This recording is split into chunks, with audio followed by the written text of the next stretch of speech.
Meus amados, quero convidá-los nesse momento a abrir as suas Bíblias na carta de Paulo, primeira carta de Paulo aos Tessalonicenses,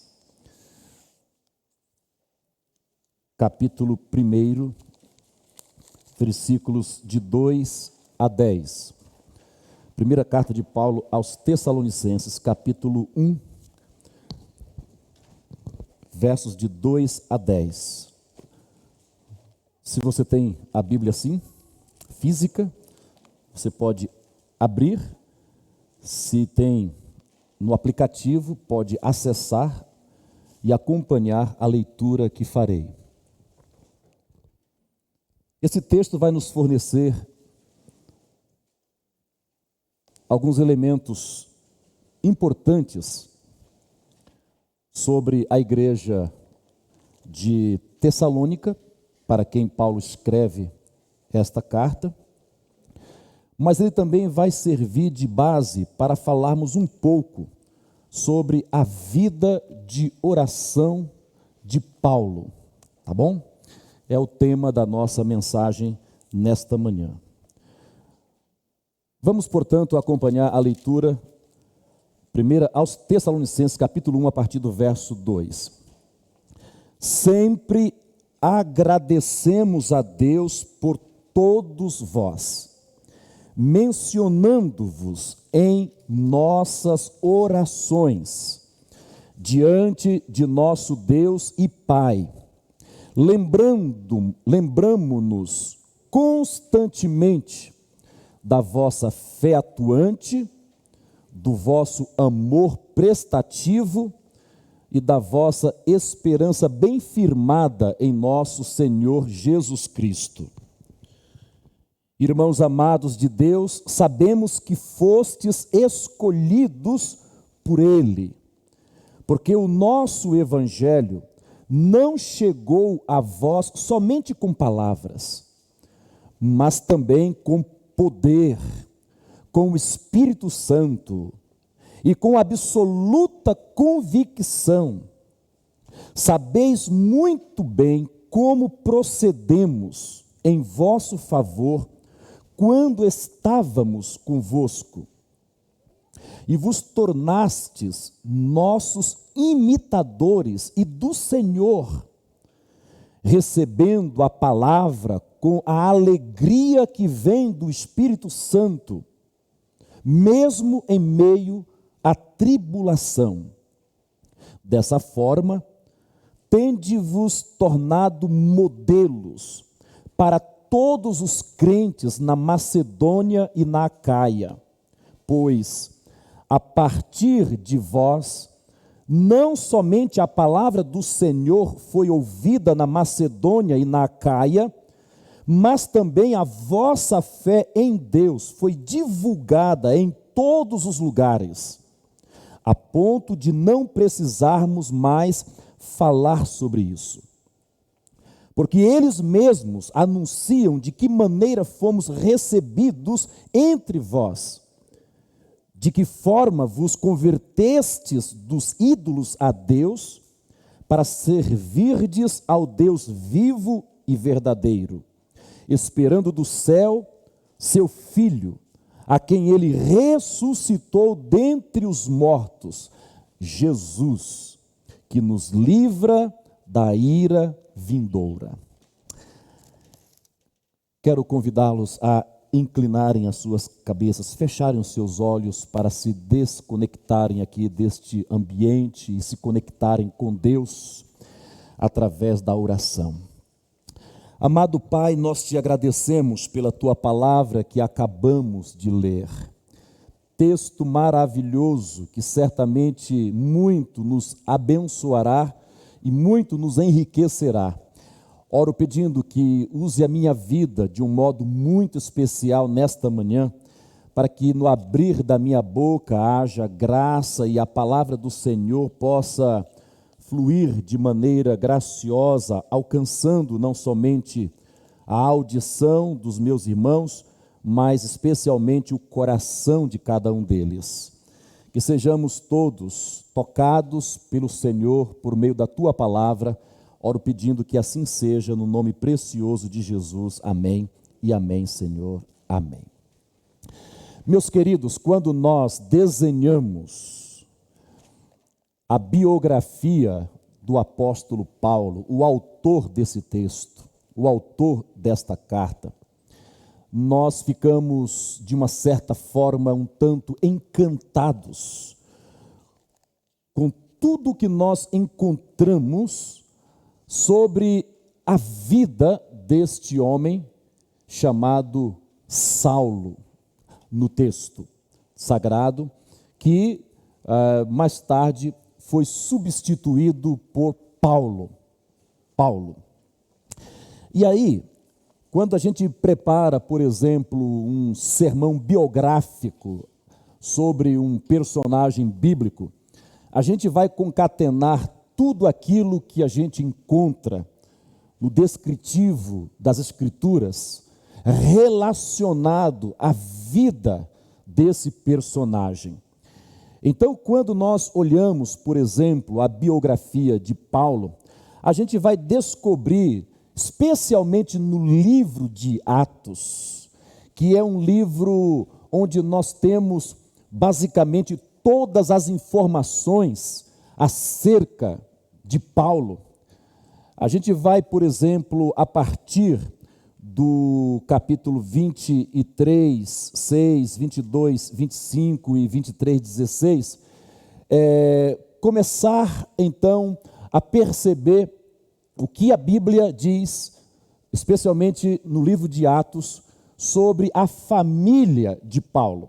Então, esses textos vão descrever um pouco a respeito da família dele. Já o capítulo 22, verso 3 de Atos, vai rapidamente nos mostrar um pouco acerca da infância dele. Capítulo 18, versos 3 e capítulo 22, verso 3, vai falar um pouco sobre a educação de Paulo. Então, família, infância, educação. O capítulo 9, de 1 a 3, bem como o capítulo 24, 4, 7, 58 e 26, 5, vai dar uma ideia acerca do descritivo da juventude deste personagem chamado Paulo. E aí a gente tem, então, algumas informações que nos ajudam a colocá-lo nessa fase da sua vida. Aí no capítulo 9, verso 3, até o capítulo 9, verso 18, nós temos informações acerca da conversão deste homem chamado Saulo, que, como eu disse, posteriormente foi reconhecido, chamado de Paulo, e assim ele é conhecido nas Escrituras. Capítulo 9, verso 20, até o capítulo 11, verso 26, vai nos falar um pouco sobre a vida de Paulo depois da conversão. Como é que foi a sua vida, no que ele esteve envolvido, quais as ações que ele participou, que ele desenvolveu.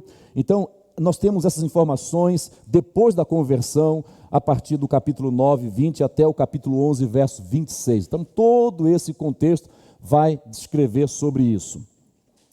E aí, nós temos, a partir do capítulo 13 de Atos, verso 5, até o capítulo 14, versos 21 a 26, nós temos a primeira viagem missionária de Paulo, enviado pela igreja aos campos missionários. E durante todo esse contexto mencionado, os irmãos vão encontrar uma série de viagens que o apóstolo Paulo realizou com o objetivo de pregar o evangelho por todos os lugares onde ele passava ou chegava, e como resultado da pregação do evangelho e da conversão de pessoas, uma nova igreja era plantada, era organizada naquela cidade, naquele lugar onde Paulo esteve na sua primeira viagem missionária. Depois da primeira viagem, veio a segunda viagem missionária, depois de um curto espaço de tempo entre uma e outra. E essa segunda viagem missionária de Paulo, ela está descrita no capítulo 15, versículo 41 até o capítulo 18, verso 22. Então, nesse contexto, você tem aí todas as informações relacionadas à segunda viagem missionária do apóstolo Paulo. E como se não, e não era uma viagem, um bate e volta, era uma viagem que levava um certo tempo, levava meses, tá? Em alguns lugares até mais de um ano. Então era uma viagem longa, bem longa. Mas não ficou só na primeira e a segunda viagem missionária de Paulo, mas o capítulo 18, versos 23 até o capítulo 21, versículo de número 8, vão também nos fornecer várias informações muito preciosas do que Deus fez através da vida deste homem chamado Paulo, na sua terceira viagem missionária. Então tem todo um descritivo ali de onde ele foi, o que ele fez, as pessoas que se converteram, as perseguições que se levantaram contra ele, e assim você tem todo um arcabouço de informações a respeito da terceira viagem missionária de Paulo. Depois dessas 3 viagens missionárias, Paulo então ele retorna para Jerusalém. E esse retorno dele em Jerusalém está descrito no capítulo 21, 17 até o capítulo 23, versos 23 a 33. E aí nós temos também uma série de informações de como foi esse retorno, exatamente aonde ele ficou, como ficou, o que ele fez e quais foram realmente as ações que ele realizou durante esse período em que ele esteve em Jerusalém. De Jerusalém, ele vai então para Cesareia. E lá em Cesareia, ele intensifica o seu trabalho, as suas ações, e tudo que Paulo fez, tudo que ele realmente realizou, os problemas, as dificuldades, as perseguições, os levantes contra ele, tudo isso é mencionado no capítulo 24 de Atos, a partir do versículo 10 até o capítulo 26, versículo de número 29. Então, durante todo esse contexto aí, você tem as informações de Paulo em Cesareia. Depois, ele é preso, é levado então a julgamento pelas autoridades romanas.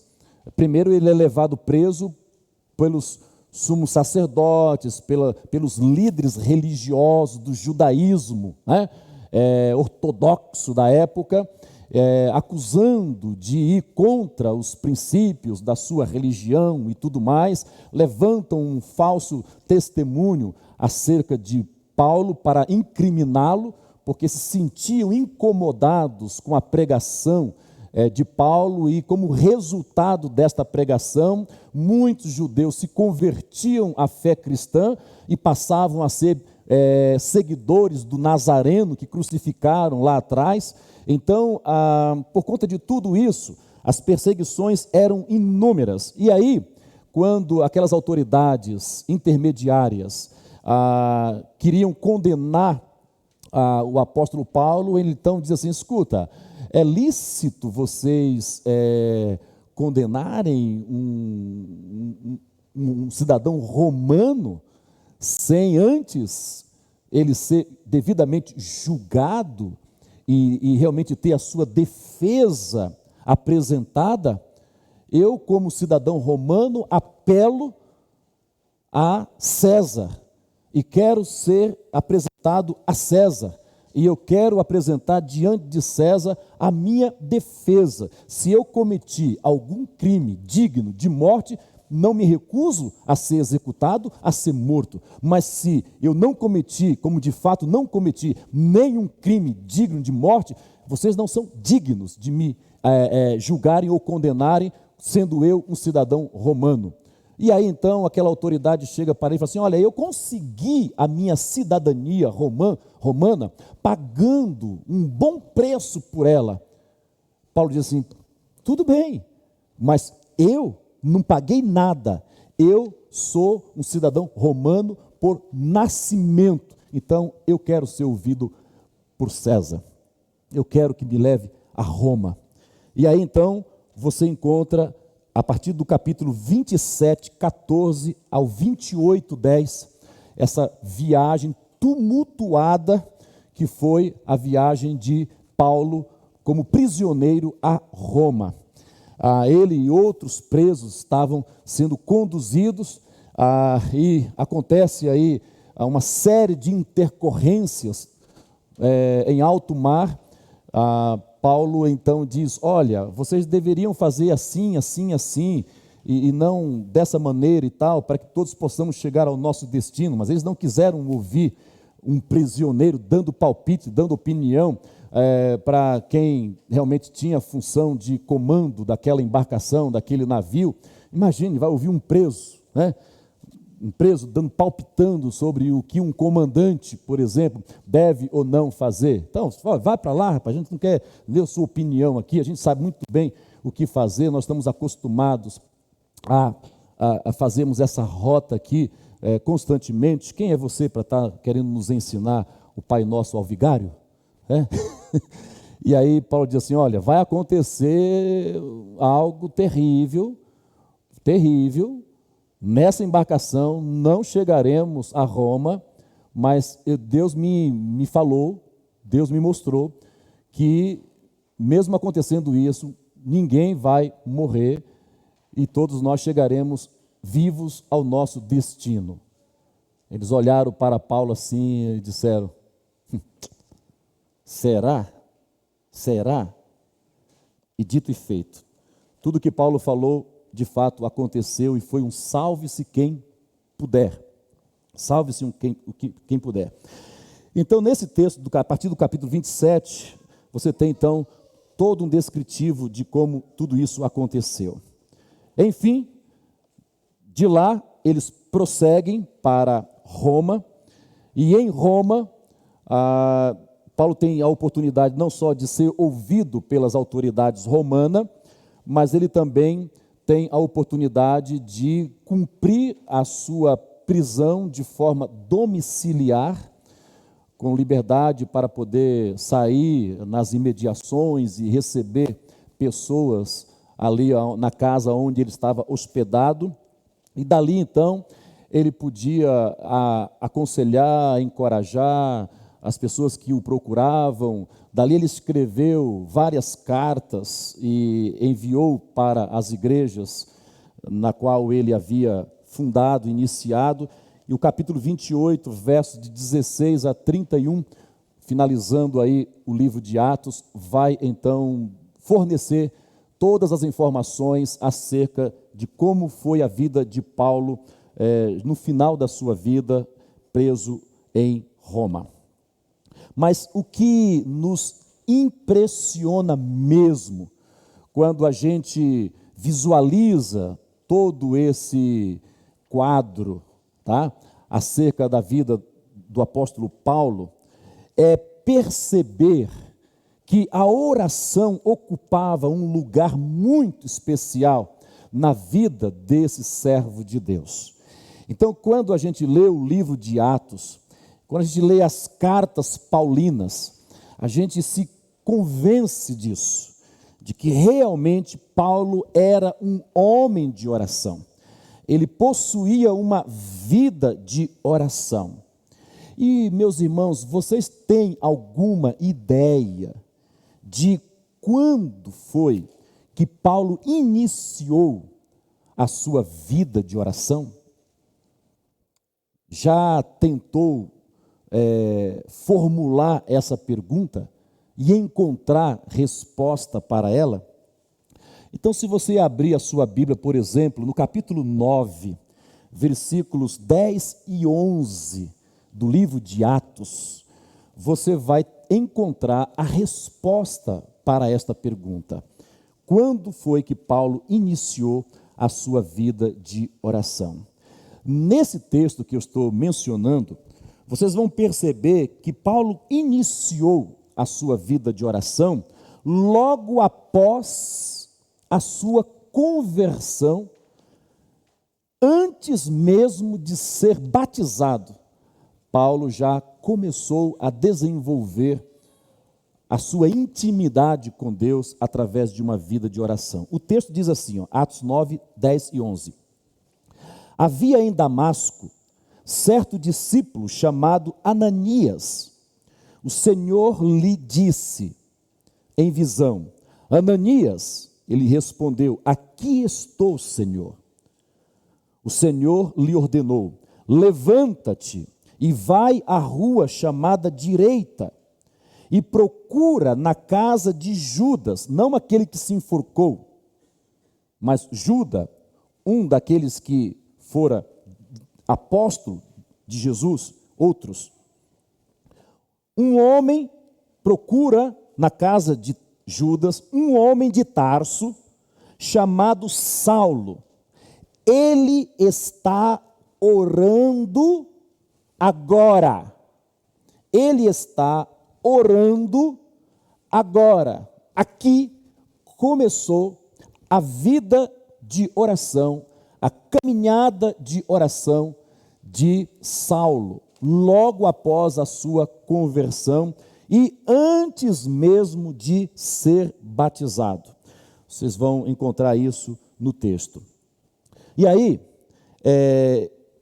ele é batizado, depois, o texto seguinte vai mostrar que depois de algum tempo, já envolvido com as atividades na igreja local, lembrando que Barnabé, então, integra Paulo na comunidade da fé, na igreja cristã, e Paulo passa um tempo ali, servindo ao Senhor naquela igreja, depois ele vai para Antioquia, juntamente com Barnabé, ambos se tornam membros daquela igreja em Antioquia, e eles passam então a servir ao Senhor com toda a intensidade naquela igreja, e quando você abre Atos capítulo 13, versos 1 a 3, você vai perceber que depois de algum tempo, já envolvido com a igreja de Antioquia, Paulo e Barnabé são chamados, separados e enviados para a obra missionária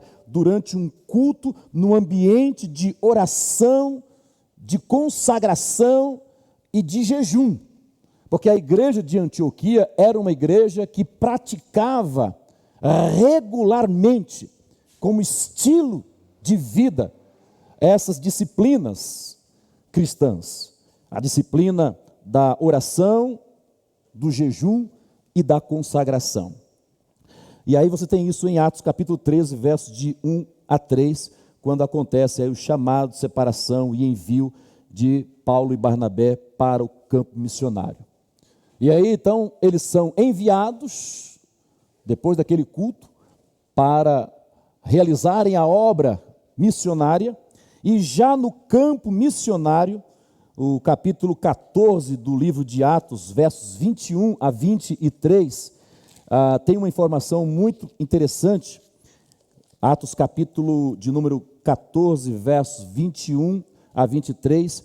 E depois de anunciar o evangelho naquela cidade e de fazer muitos discípulos, voltaram para Listra, Icônio e Antioquia, renovando o ânimo dos discípulos, exortando-os a perseverar na fé, dizendo que em meio a muitas tribulações nos é necessário entrar no reino de Deus. Olha o que diz o verso 23.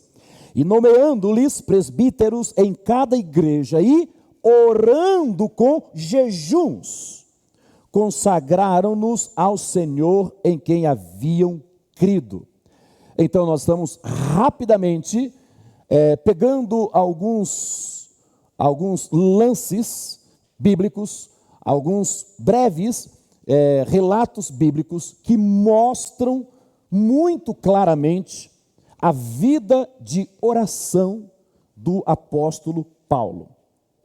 E aí quando chega, por exemplo, no capítulo 16, versículo 12 e 13 de Atos, a gente vai ainda ter um vislumbre sobre esta vida de oração de Paulo. Atos capítulo de número 16, versos 12 e 13, mostra que quem tem vida de oração gosta de lugar de oração. Quem tem vida de oração gosta de lugar de oração. Pode repetir comigo? Quem tem vida de oração gosta de lugar de oração. Mais uma vez, quem tem vida de oração gosta de quê? Lugar de oração. Agora, quem não tem vida de oração não gosta de lugar de oração. Entendeu? E Batista, quando fala, vamos fazer uma vigília, tem que ter café, bolo, lanche, comer e beber, não é verdade? Porque senão não atrai. Mas essas coisas aconteciam no lugar de oração, lugar de oração. Olha o que diz, capítulo de número 16, verso 12.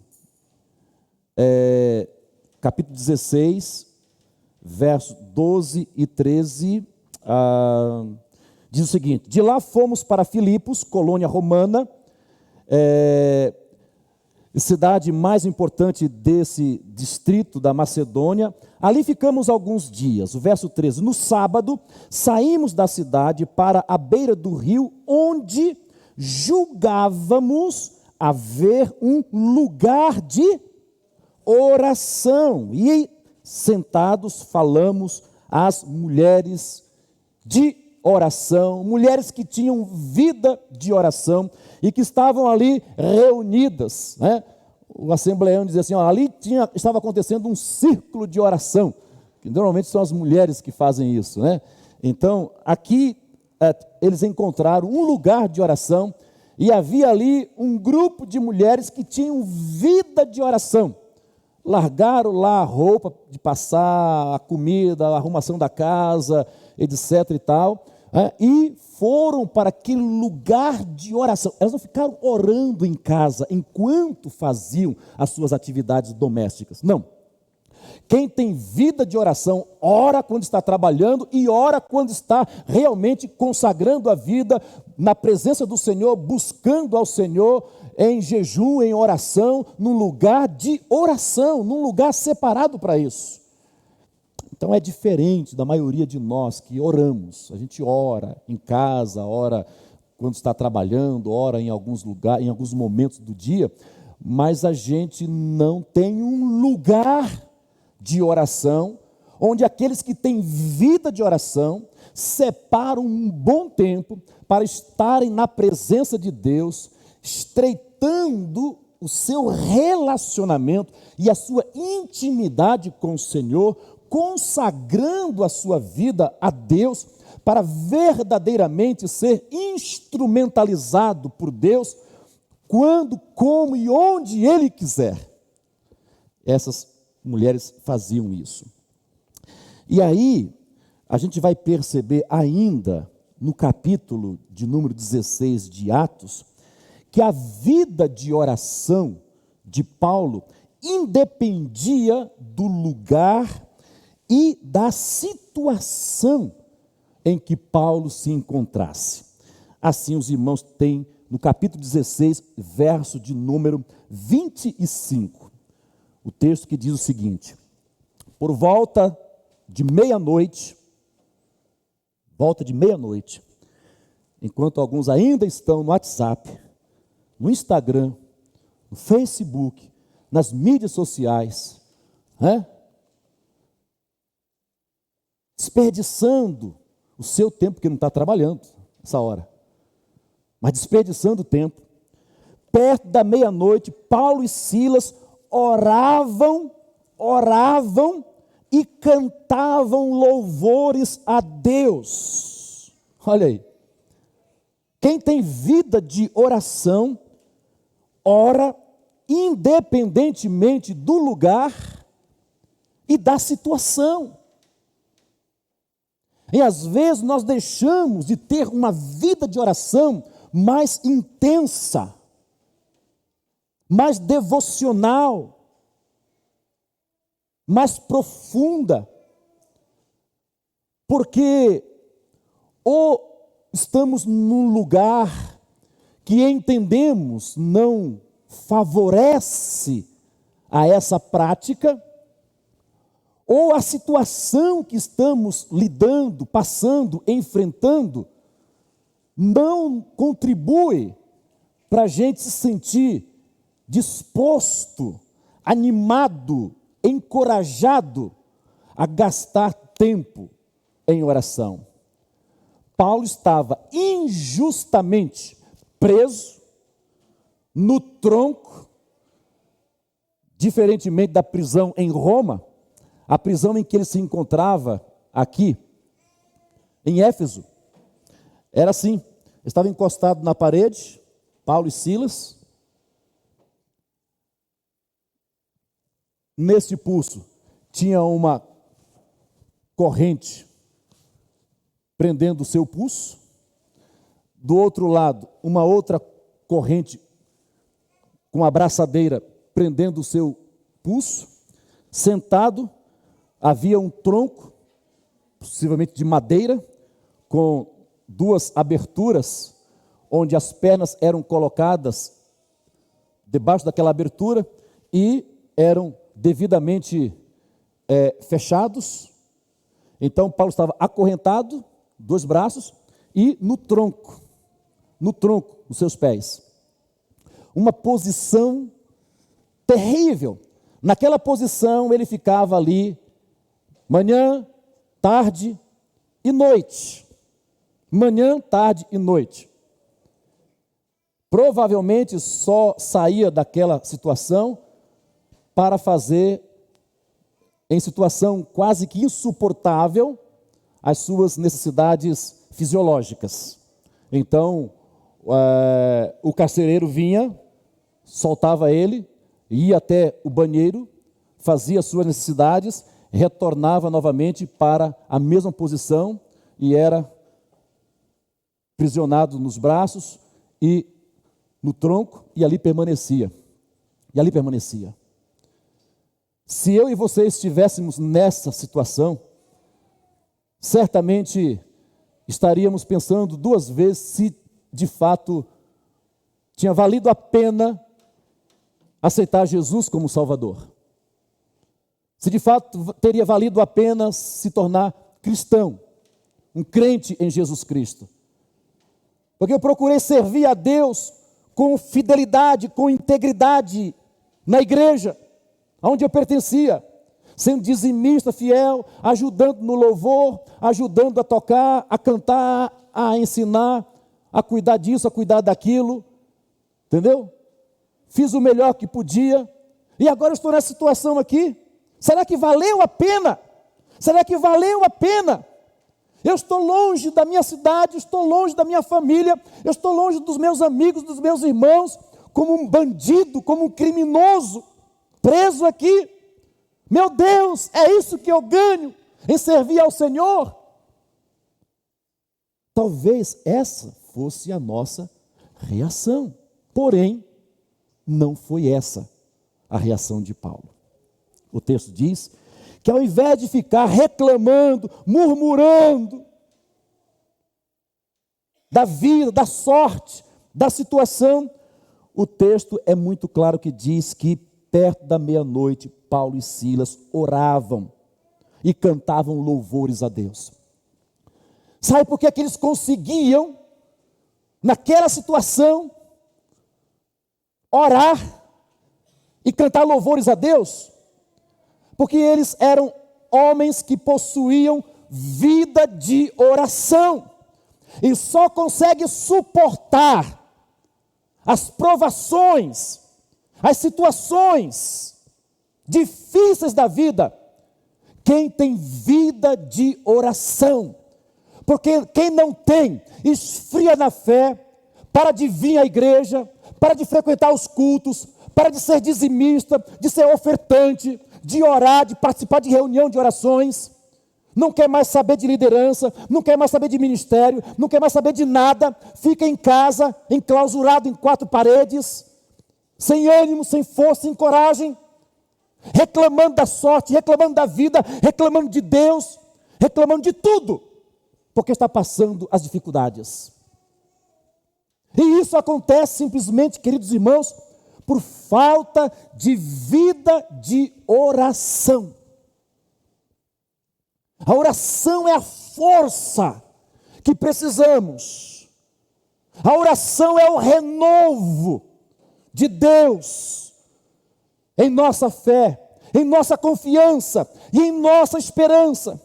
E eu fico pensando nesse período de pandemia, quantos se desanimaram, quantos ficaram cansados, quantos ficaram abatidos, quantos ficaram realmente com uma vida de oração quase zero.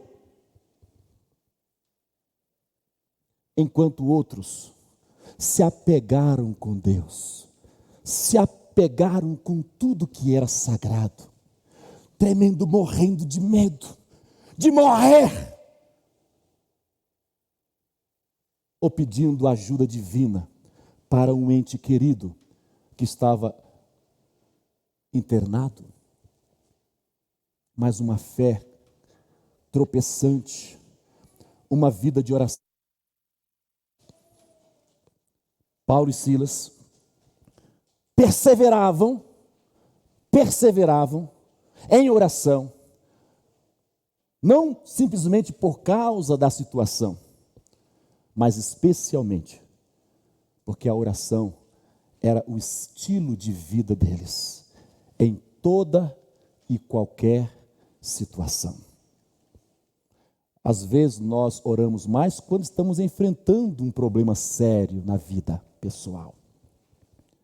Oramos um pouco mais quando o médico pega o resultado de um exame que deu positivo. E aí a gente fica preocupado, a gente fica abatido, desanimado, e parece que falta força, falta ânimo, falta disposição para orar mais intensamente diante de um quadro como este. Mas às vezes Deus permite que determinadas situações aconteçam em nossa vida para realmente termos a oportunidade de colocar em prática a fé que a gente diz ter.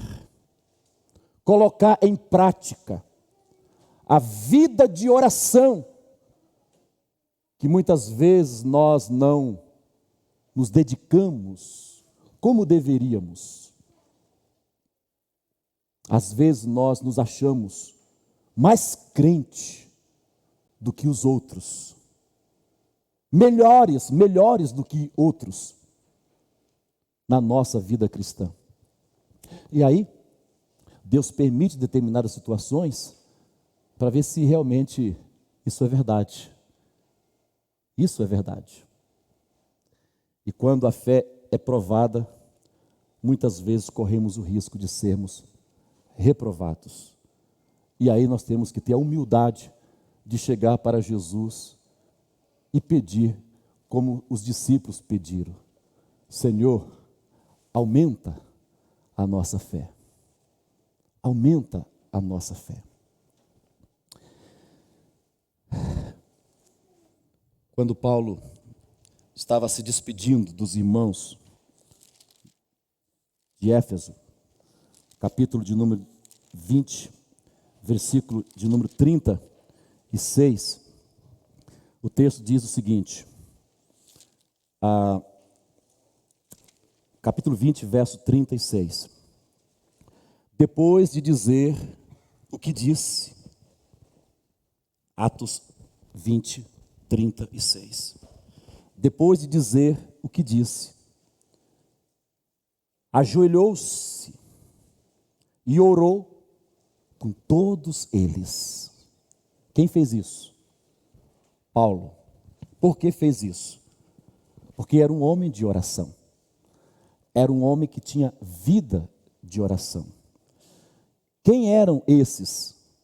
Os presbíteros de Éfeso e os irmãos que estavam presentes naquele encontro. Isso é algo muito interessante. Eu preciso caminhar para o encerramento porque nós vamos terminar dentro do tempo previsto.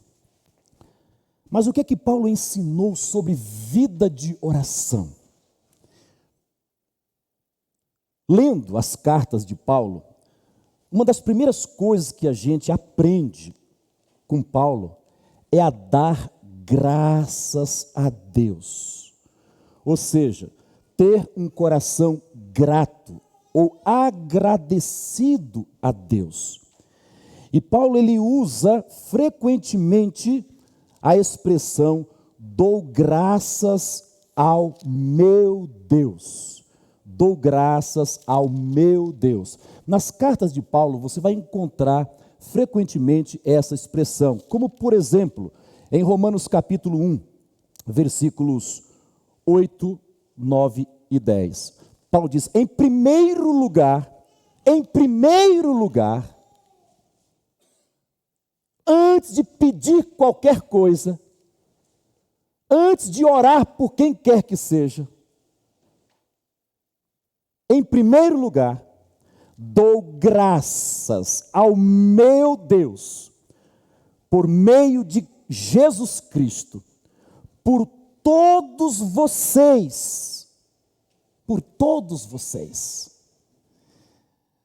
Na primeira carta de Paulo aos Coríntios, capítulo 1, versículo de número 4, 1 Coríntios capítulo 1, versículo de número 4, diz assim, sempre dou graças a Deus por vocês, meus amados. Sempre dou graças a Deus pela vida de vocês, pela graça de Deus que vos foi dada em Cristo Jesus. Amado irmão, querida irmã que me ouve e me acompanha aqui nesta manhã, você realmente tem um coração grato, é agradecido a Deus, não pelas bênçãos que você tem recebido dele, não pelo milagre que tem acontecido na sua vida, não pelas coisas boas que Deus tem permitido você experimentar, e por tudo isso você também precisa ser agradecido. Todos dizem amém. Mas a minha pergunta não é essa, a minha pergunta é, você realmente tem demonstrado para Deus a gratidão do seu coração pela minha vida, pela vida da minha família, pela vida dos seus irmãos na fé, seus irmãos da igreja, que você abraça, cumprimenta, tem vontade de dar um beijinho, né? Que você conversa, dá atenção. Você faz o que Paulo está dizendo aqui, em 1 aos Coríntios, capítulo 1, versículo 4, sempre dou graças a Deus por você, meu irmão. Quando você encontra com o irmão, você diz assim, irmão, eu sempre dou graças a Deus pela sua vida. Meus irmãos, experimente praticar isso. Experimente realmente dizer para Deus primeiro o quanto você é grato pela vida de cada irmão da PIB em Santo Amaro, inclusive daqueles que você ainda não conhece bem, inclusive daqueles que você ainda não tem intimidade com ele, ainda não tem um relacionamento mais profundo com ele. É fácil a gente orar por uma meia dúzia de irmãos com quem a gente conversa, bate papo, come junto, etc e tal, certo? Mas não é isso que Paulo está dizendo aqui. Paulo não está dando graças a Deus pela vida daqueles irmãos que davam uma oferta para ele, que ajudava ele em alguma necessidade, que fazia alguma coisa por ele. O texto é muito claro quando diz, sempre dou graças a Deus por cada um de vocês. Até mesmo por aqueles que não vão muito com a minha cara. Até mesmo por aquele que não gosta muito de mim. Até mesmo por aquele que não faz questão de estar perto de mim. Até mesmo por aquele que sequer gostam de ouvir a minha pregação, diz o apóstolo Paulo. Ele diz, sempre dou graças a Deus por vós. E esse vós aqui significa cada um de vocês. Cada um de vocês. Dou graças a Deus.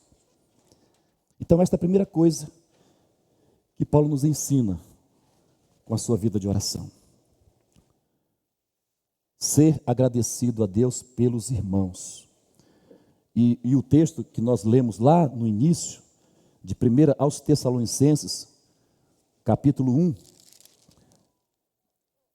ele diz: sempre agradecemos a Deus por todos vocês, mencionando vocês em minhas orações. Aleluia.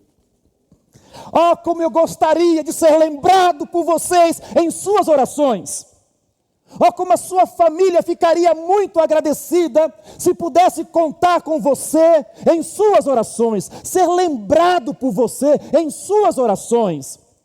Oh, como aquele irmãozinho, aquela irmãzinha que está internado no hospital ou em recuperação em casa, ficaria muito agradecida se pudesse ser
efetivamente. Precisamos urgentemente mudar a nossa postura, mudar a nossa atitude em relação à vida de oração. A vida de oração. Você não precisa necessariamente vir à igreja para ter uma vida de oração. Você pode ter uma vida de oração como estilo de vida, independente do lugar. Mas faça um esforço para estar também no lugar de oração. Num lugar onde você possa realmente estar com outros irmãos, com outras pessoas. Eu poderia falar muita coisa ainda dentro do sermão desta manhã, sobre o que Paulo nos ensina com a sua vida de oração. Mas Deus já falou com você. Deus já tocou no seu coração. E eu queria convidar você a se colocar em pé nesse momento. Abrir o seu coração. E nós vamos orar.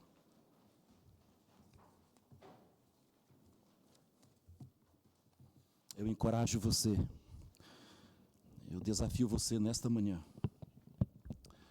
a de fato tomar uma decisão de mudar o seu jeito de se relacionar com Deus através da oração.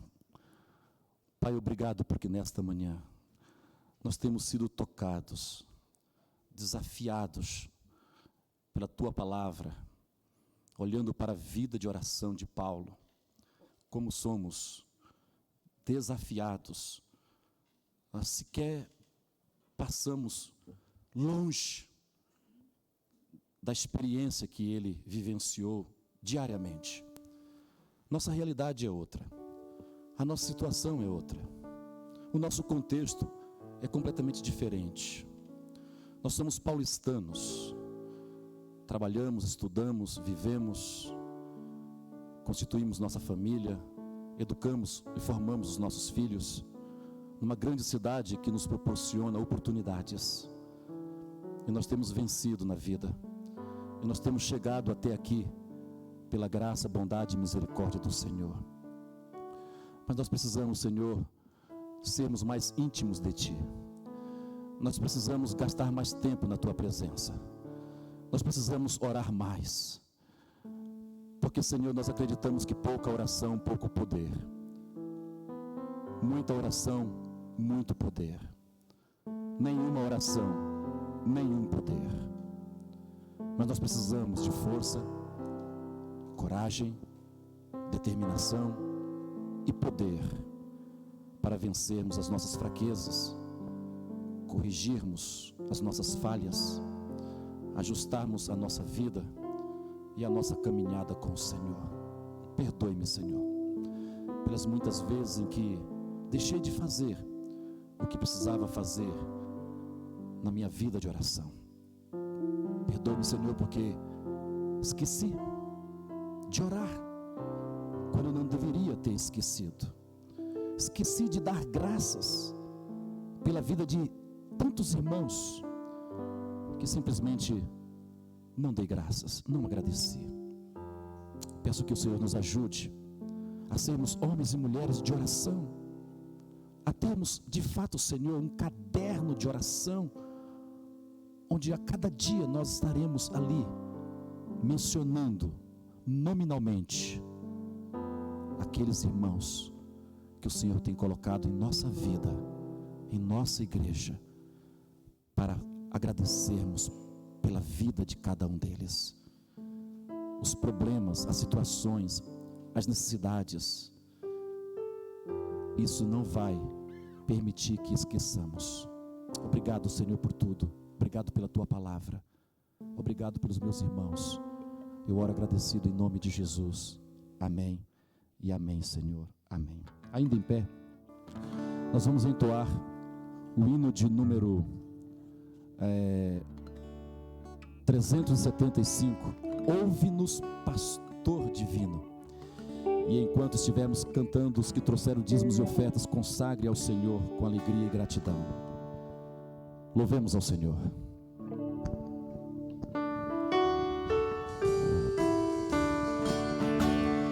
Ouve-nos, pastor divino, nós que neste bom lugar, teu rebanho congregado, desejamos te adorar. Cristo amado, vem teu povo abençoar. Cristo amado, vem teu povo abençoar. Há perdido no pecado, seu perigo faze ver. Chama os pobres enganados, fazes tua voz ouvir. Aos enfermos, ó Senhor, vem atender.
Teste.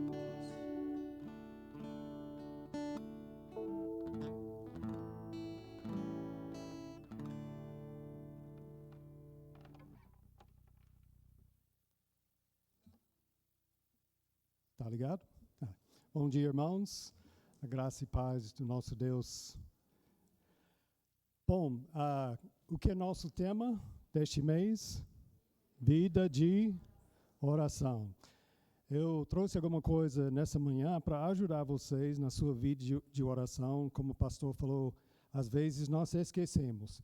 E os meus ajudantes estão passando este cartãozinho para todos vocês. Este cartãozinho é para você colocar nomes de pessoas que estão precisando de Jesus, que estão precisando de oração, ok?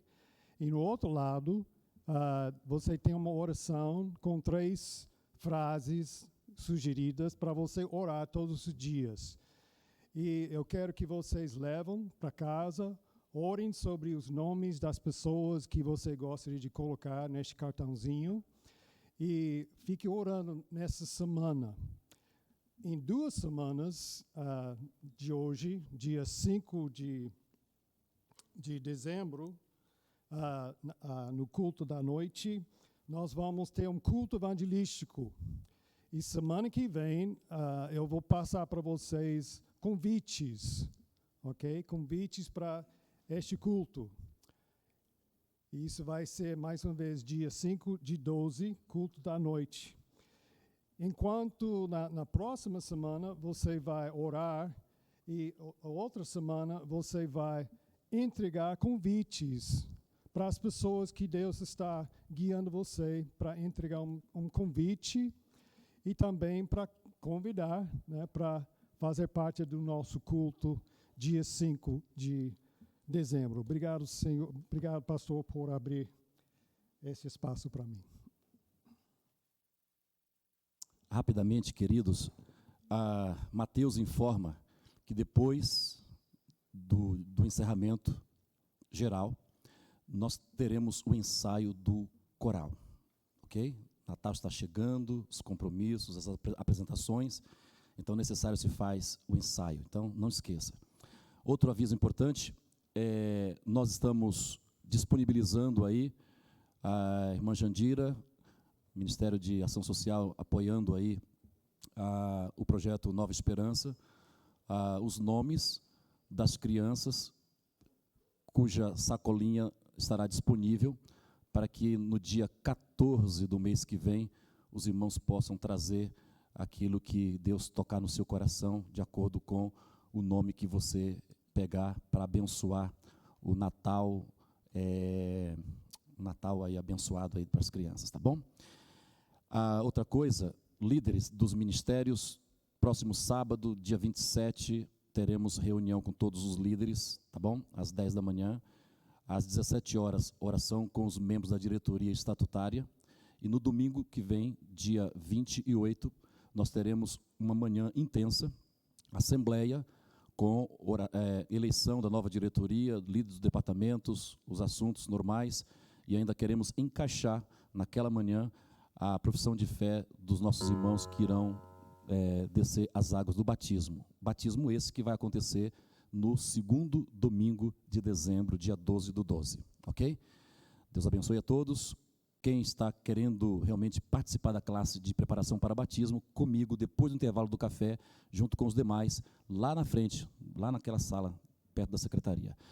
Bom intervalo, Deus abençoe, até logo mais.